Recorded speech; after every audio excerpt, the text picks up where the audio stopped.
നടി ആക്രമിക്കപ്പെട്ട കേസിൽ കേരളം ഉറ്റുനോക്കുന്ന വിധി വരാൻ ഇനി കേവലം 3 ദിവസങ്ങൾ മാത്രമാണുള്ളത്.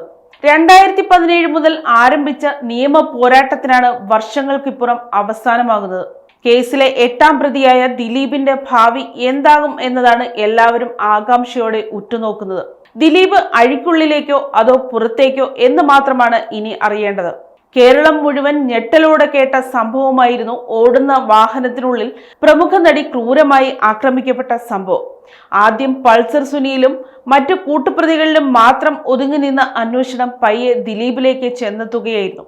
പിന്നീട് കേരളം ഈ കേസിൽ സാക്ഷ്യം വഹിച്ചത് സമാനതകളില്ലാത്ത ട്വിസ്റ്റുകൾക്കും സംഭവ വികാസങ്ങൾക്കുമാണ്. പീഡനത്തിന് ഇരയായ നടിക്ക് പിന്തുണ പ്രഖ്യാപിച്ച് താരസംഘടന നടത്തിയ പരിപാടിയിൽ മഞ്ജു വാര്യർ നടത്തിയ ചില പരാമർശങ്ങൾ അന്ന് ഏറെ ശ്രദ്ധിക്കപ്പെട്ടു. ദിലീപിലേക്ക് കേസന്വേഷണം എത്തും മുമ്പായിരുന്നു മഞ്ജുവിന്റെ പരാമർശങ്ങൾ.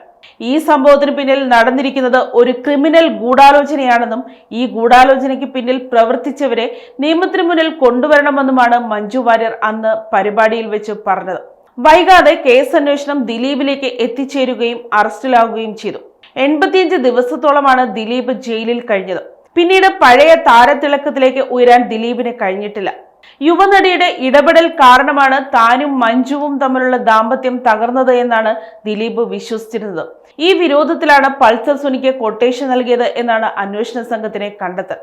അതേസമയം കേസിന്റെ ഒരു ഘട്ടത്തിലും മഞ്ജു വാര്യർ തന്റെ മുൻ ഭർത്താവിനെ അപമാനിക്കുന്ന രീതിയിൽ പരസ്യമായി മാധ്യമങ്ങൾക്ക് മുന്നിൽ സംസാരിച്ചിട്ടില്ല. എന്താണ് തങ്ങളുടെ ദാമ്പത്യത്തിൽ സംഭവിച്ചതെന്ന് ദിലീപ് ചില പരാമർശങ്ങളിലൂടെ സൂചന നൽകിയപ്പോഴും മഞ്ജു മൗനം പാലിക്കുകയായിരുന്നു. പലപ്പോഴും മാധ്യമങ്ങൾ പല ഘട്ടത്തിലും മഞ്ജുവിനോട് ദാമ്പത്യ ജീവിതത്തെക്കുറിച്ച് ചോദിച്ചിട്ടുണ്ടെങ്കിലും അവിടെയെല്ലാം മഞ്ജു നിശബ്ദയായി. അതുകൊണ്ട് തന്നെ പ്രേക്ഷകരുടെ ഇഷ്ടവും ബഹുമാനവും നഷ്ടപ്പെടുത്താതിരിക്കാനും മഞ്ജുവിന് കഴിഞ്ഞിരുന്നു. 2014 മനോരമ ന്യൂസ് മേക്കറായി തിരഞ്ഞെടുക്കപ്പെട്ടപ്പോൾ മഞ്ജുവിനോട് ദിലീപും മഞ്ജുവും എന്തിനാണ് വേർപിരിഞ്ഞതെന്ന് അവതാരകൻ ചോദിച്ചിരുന്നു. എന്നാൽ അതിന് മഞ്ജു നൽകിയ മറുപടി അന്ന് ഏറെ ശ്രദ്ധിക്കപ്പെട്ടു. മഞ്ജു 2ാം വരവിൽ സിനിമകളിൽ സജീവമായി തുടങ്ങിയ കാലമായിരുന്നു അത്.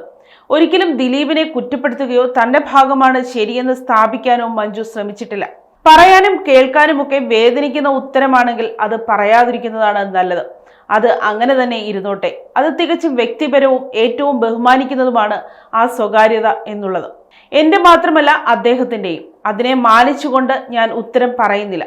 നടൻ എന്ന നിലയിൽ ദിലീപിന്റെ സിനിമകൾ കാണുകയും ആസ്വദിക്കുകയും ചെയ്യാറുണ്ട്. സിനിമയും ജീവിതവും രണ്ടാണെന്നും മഞ്ജു പറഞ്ഞു.